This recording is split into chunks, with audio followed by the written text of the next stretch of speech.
अस्सलाम वालेकुम dear students. तो आज हम इस लेक्चर में most most very very important जो है वो चैप्टर है mathematical induction and binomial theorem. तो आज हमारा 5 नंबर चैप्टर स्टार्ट कर रहे हैं। अगर कोई क्वेश्चन होने से रिलेटेड है तो आप लोग लाजमी पूछें कमेंट बॉक्स में डियर स्टूडेंट्स। पहले हम क्या करेंगे, मैथमेटिकल इंडक्शन जो है वो पढ़ेंगे, विथ एमसीक्यूज के हम करेंगे। मोस्ट इंपॉर्टेंट एमसीक्यूज आप लोगों के लिए। देखिए, मैं जो भी चीजें आप लोगों को पढ़ाता हूँ वो हर एक पॉइंट आप लोगों की किसी न किसी यूनिवर्सिटी से बिलोंग करती है। मैं आपको हर चीज डिटेल में पढ़ाता हूँ। ठीक है। आपको थ्योरेटिकल चीजें, कॉन्सेप्चुअल चीजें with concept over detail explanation से, कॉन्सेप्चुअली में और एमसीक्यूज पॉइंट से मैं आप लोगों को अंडरस्टैंडिंग देता हूँ। अगर कोई क्वेश्चन उनसे रिलेटेड तो आप लोग लाजमी पूछें कमेंट बॉक्स में रेस्पॉन्स। अच्छा, उसके बाद हम बायनोमियल थ्योरम डिस्कस करेंगे। डिटेल में हम डिस्कस करेंगे, विथ एमसीक्यूज हम डिस्कस करेंगे। उसके बाद हम आएंगे भाई बायनोमियल सीरीज पे। उसको भी हम डिटेल डिस्कस करेंगे विथ एमसीक्यूज से। उसके बाद लास्ट में मैं एक और लेक्चर बनाऊंगा जिसमें आप लोगों को मैं एमसीक्यूज और सॉल्व कराऊंगा मैं। ठीक है। 40-50 में आप लोगों को एमसीक्यू सॉल्व कराऊंगा। अच्छा, बायनोमियल थ्योरम को हम डिटेल में डिस्कस करेंगे भाई। टर्म ऑफ इंडिपेंडेंस क्या होती है और उसके एमसीक्यू सॉल्व करेंगे। ठीक है। हर चीज डिस्कस करेंगे, नंबर ऑफ टर्म कैसे फाइंड करें, हर चीज हम डिटेल में आज जो है वो डिस्कस करेंगे। मिडिल टर्म हमें फाइंड करनी है, कैसे फाइंड करें, उसका क्या रूल है। ठीक है। अच्छा, मैथमेटिकल इंडक्शन एक्चुअली हमारे पास ये डिडक्शन का एक मेथड है। ठीक है। ये एक्चुअली क्या करता है कि मैं आप लोगों को एक डेफिनेशन लिखवा देता हूँ। ठीक है। पहले मैं आप लोगों को कॉन्सेप्ट दूंगा मैं। ठीक है, कॉन्सेप्ट दूंगा, उसके बाद हम एमसीक्यूज पे आएंगे। बहुत सिंपल है। मैथमेटिकल इंडक्शन जो है ना, मैथमेटिकल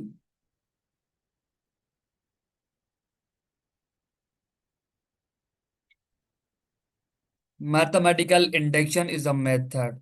ठीक है। ये हमारे पास एक मेथड है। ठीक है, method used use to prove. ठीक है, use to prove statements.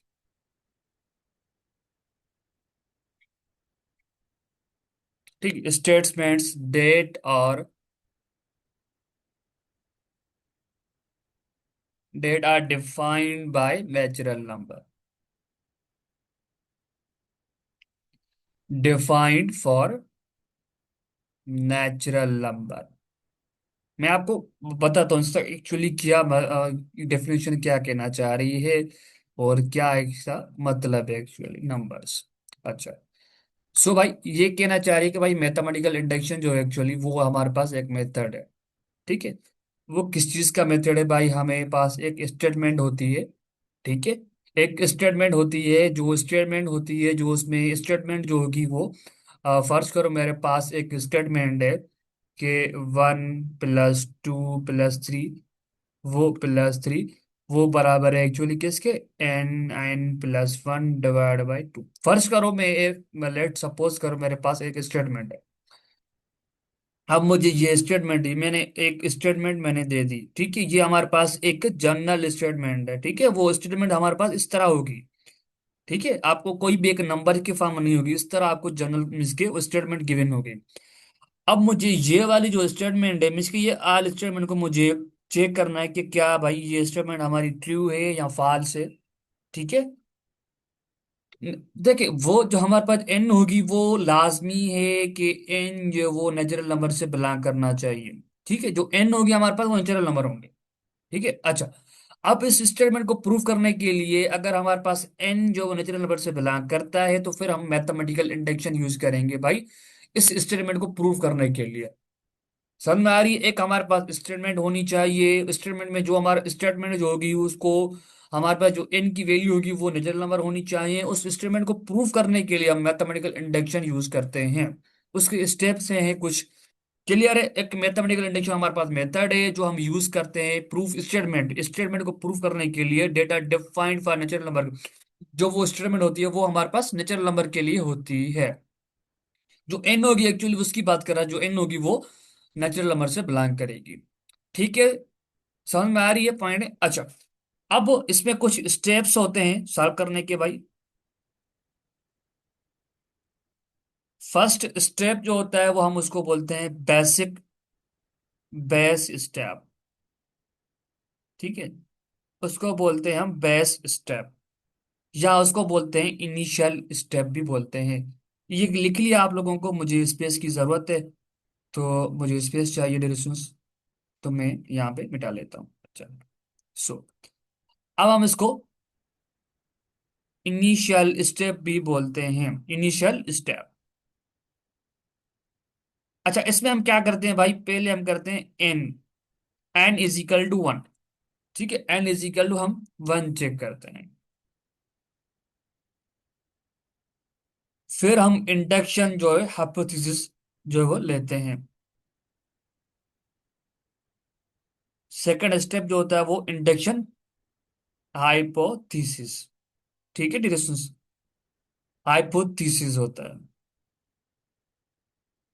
Actually हम क्या करते हैं कि एन इज इक्वल टू के, एन जो हम के बराबर लेते हैं। इंडक्शन हाइपोथेसिस में हम भाई कहते हैं कि भाई हमारे, देखिए हम एक जो नेक्स्ट स्टेप उसको प्रूव करने के लिए हम क्या करते हैं, लेट कर देंगे भाई हमारे पास एन इज इक्वल टू के लिए भी ट्रू है।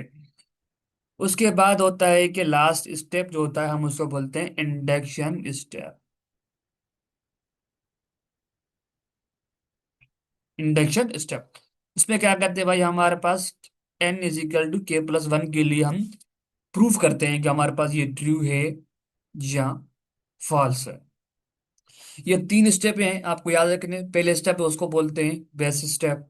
सेकंड स्टेप जो होता है उसको बोलते हैं हम इंडक्शन हाइपोथेसिस, उसमें क्या करते हैं एन इज इक्वल टू के लिए मान लेते हैं हम ट्रू है। उसके बाद लास्ट जो हम एन इजिकल टू के जो हम लेट करते हैं ना, वो एक्चुअली हम एन इजिकल टू के प्लस वन के लिए प्रूफ करने के लिए हम वो लेट करते हैं एन इजिकल टू के। लास्ट स्टेप जो होता है वो हमारे पास इंडक्शन स्टेप उसको बोलते हैं। ठीक है। अच्छा, तो अब हम आते हैं एमसीक्यूज पे, हमारे मेन पॉइंट पे, मेन पॉइंट्स पे। अच्छा, तो भाई mathematical induction is use to prove statement for dash.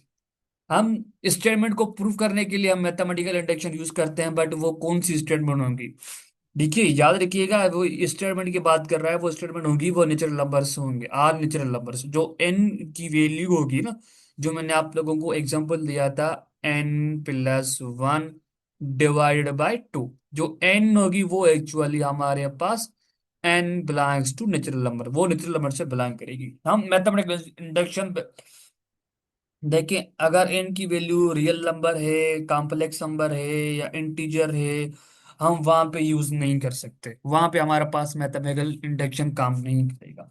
Mathematical induction हमारे पास काम करेगा स्टेटमेंट को प्रूव करने के लिए, बट वो हमारे पास नेचुरल नंबर होने चाहिए। क्लियर है? अच्छा, first step in the principle of mathematical induction dash. First step कौन सा था हमारे पास, बेस स्टेप होता है। ठीक है।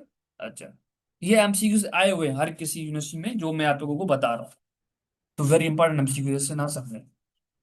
अच्छा, so in the inductive step, we assume that statement is true for n is equal to k and prove it for, हम किसके लिए हम हमारे पास अज्यूम करते हैं भाई हमारे पास स्टेटमेंट जो है वो n इज इक्वल टू के लिए ट्रू है, बट वो हम किसके लिए हम ये सपोज करते हैं, किस चीज की प्रूव करने के लिए भाई, हम प्रूव करने के लिए n इज इक्वल टू के प्लस वन के प्रूव करने के लिए हम जो n इज इक्वल टू के सपोज करते हैं। ठीक है। अच्छा, the assumption that the step is true for n is equal to k, अगर हमारे पास assumption करते हैं कि भाई हमारे पास स्टेटमेंट जो हमारे पास n is equal to k के लिए ट्रू है, वो कौन सा स्टेप कहलाता है, वो हमारे पास इंडक्टिव हाइपोथेसिस कहलाता है।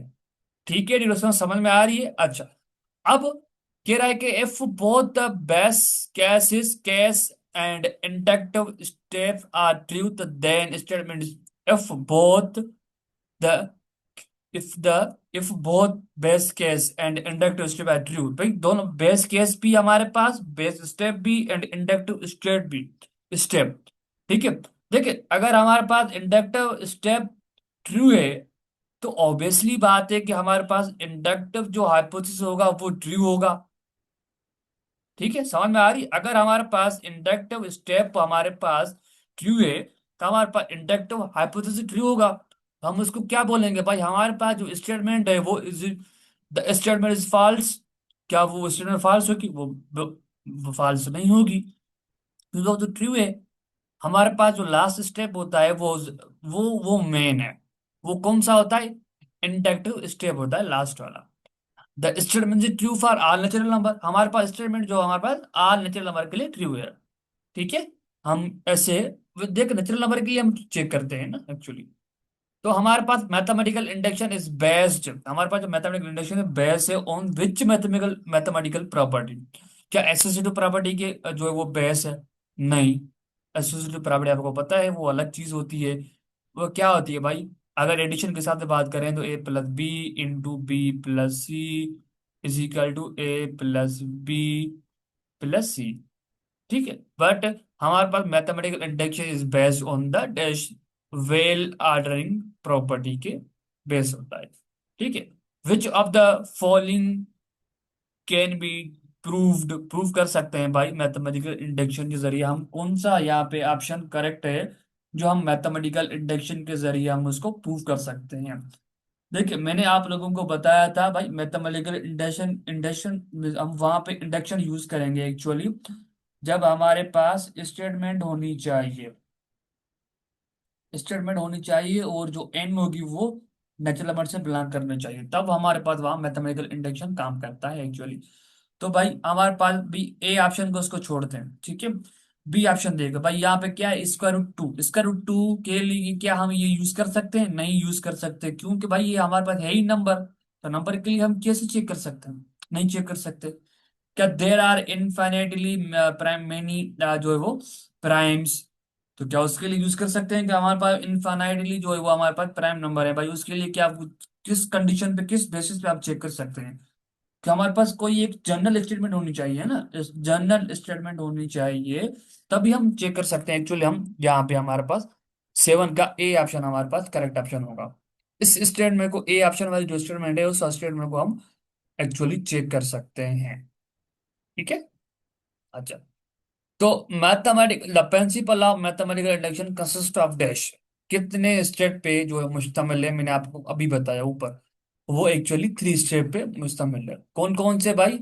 बेस स्टेप, ठीक है, इंडक्टिव हाइपोथेसिस, उसके बाद इंडक्टिव स्टेप, 3 स्टेप पे मुश्तमिल है। अच्छा, सो हमारे पास टू प्रूफ 1² + 2 का स्क्वायर + 3 का स्क्वायर इज n का स्क्वायर, तो ये हमारे पास एक हमारे पास जनरल स्टेटमेंट है, वो यूज हम यहाँ पे कौन सा मेथड यूज करेंगे? क्या डायरेक्ट प्रूफ यूज करेंगे? नहीं। कंट्राडिक्शन यूज करेंगे? नहीं। मैथमेटिकल इंडक्शन हम यहाँ पे यूज करेंगे, क्योंकि हमारे पास जनरल स्टेटमेंट होनी चाहिए, तभी हमारे पास वहां पे मैथमेटिकल इंडक्शन एक्चुअली काम करेगा। सो mathematical induction is an example, हमारे पास जो मैथमेटिकल इंडक्शन जो होता है वो डिडक्टिव रीजनिंग का एग्जांपल है, मैंने आपको ऊपर ही बताया था। ठीक है, which of the following is the best case for the, best step के लें या बेस्ट केस के लें, दोनों बात सेम है।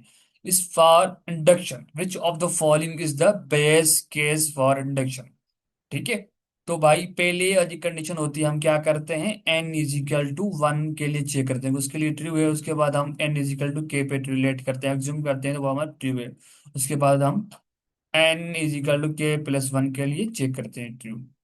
ठीक है, तो भाई हमारे पास बेस स्टेप की बात कर रहा है, बेस केस की बात कर रहा था, हम क्या करते हैं इंडक्शन के लिए p(1) की यूज मुझके चेक करते हैं p(1) के लिए। अच्छा, so to proof divisibility problems like this, भाई हमारे पास एक डिविजिबिलिटी का एक प्रॉब्लम है, तो वो हम कह रहे हैं कि भाई ये जो है वो 2 से डिविजिबल है। तो एक हमारे पास जनरल स्टेटमेंट है भाई, एक हमारे पास 3 की पावर n-1 जो हमारे पास एक जनरल स्टेटमेंट है कि वो हमारे पास डिविजिबल है किससे? डिविजिबल बाय 2 से वो डिविजिबल है। तो हमारे पास किस जो है वो यूजली अप्लाई, हम यहाँ पे कौन सा मेथड अप्लाई करेंगे? क्या बाइनोमियल थ्योरम अप्लाई करेंगे? नहीं, बाइनोमियल थ्योरम अलग चीज है, मैं आपको वो नेक्स्ट लेक्चर में पढ़ाऊंगा। तो हम यहाँ पे एक्चुअली मैथमेटिकल इंडक्शन यूज करेंगे, कोई हमारे पास एक जनरल स्टेटमेंट होती है उसके लिए हम मैथमेटिकल इंडक्शन यूज करते हैं, पर शर्त ये है कि वो n न्यूट्रल नंबर से बिलोंग करना चाहिए। तो भाई हमारे पास यहाँ पे हो रही है बात मैथमेटिकल इंडक्शन की, तो हमारे पास n जो वो नेचुरल नंबर से बिलोंग करेगा actually. So the inductive hypothesis help to, हमारे पास जो इंडक्टिव हाइपोथेसिस होता है वो हेल्प करता है किसके लिए, वो करता है कि अज्यूम करते हैं कि फॉर एन जो है वो के लिए ट्रू है। ठीक है जी, तो समझ में आ रही है। अच्छा, उसके बाद हम मूव करते हैं कि if the base case fail in mathematical induction में, अगर हमारे पास बेस केस जो फेल हो जाती है मैथमेटिकल इंडक्शन में, तो हम क्या करेंगे, वो हमारे पास जो प्रूफ इज इनकम्प्लीट, हमारे पास प्रूफ जो वो इनकम्प्लीट होगा। याद रखिएगा, कोई भी हमारे पास कोई एक केसेस जो है वो केस जो कोई भी एक हमारे पास स्टेप अगर हमारे पास फेल हो जाता है, काम नहीं करता है, तो हम कहते हैं कि भाई हमारे पास जो स्टेटमेंट है वो, जो वो स्टेटमेंट है वो हमारे पास, हम कहते हैं कि भाई हमारे पास वो स्टेटमेंट है वो रॉन्ग है। क्यों? सारे स्टेप स्टेप जो है वो काम करने चाहिए, अगर एक स्टेप भी काम नहीं करता है तो उसका मतलब है कि हमारे पास वो प्रूफ इज इनकम्प्लीट है। ठीक है। मैथमेटिकल इंडक्शन वर्क्स बिकॉज, भाई हमारे पास मैथमेटिकल जो इंडक्शन है वो किस वजह के लिए वो वर्क करता है कि it verifies infinite cases directly, नहीं, it reduce infinite problems to finite one में। भाई हमारे पास इनफाइनाइट प्रॉब्लम जो होते हैं उसको एक्चुअली क्या करता है, फाइनाइट वन में चेंज कर देता है। कि हमारे पास एक्चुअली हमारे पास वो एक जनरल स्टेटमेंट होती है कि उसके लिए हम वो देखिए वो इनफाइनाइट होती है, वो इनफाइनाइट जो हमारे पास सीरीज होती है या सम जो सीक्वेंस होती है, तो उनकी एक जन लास्ट में एक जनरल स्टेटमेंट गिवन होती है भाई, उसके लिए हम वो एक सिंपल शार्ट मेथड से हम सॉल्व करते हैं। तो हमारे पास क्या होता है, वो इनफाइनाइट प्रॉब्लम होता है, उसको फाइनाइट वन कर देते हैं हम। ठीक है, डिस्कशन समझ में आ रही है। तो अब हमारा ये मैथमेटिकल इंडक्शन यहाँ पे कंप्लीट होता है। ठीक है डिस्कस, उसके बाद हम जो डिस्कस करेंगे बायनोमल थ्योरम। बायनोमल थ्योरम को डिस्कस हम डिटेल में डिस्कस करेंगे। ठीक है, विद एमसीक्यू डिस्कस करेंगे 5 पर एमसीक्यू से। तो सब्सक्राइब आपने, आप लोग सब्सक्राइब नहीं करते हैं। अल्लाह हाफिज।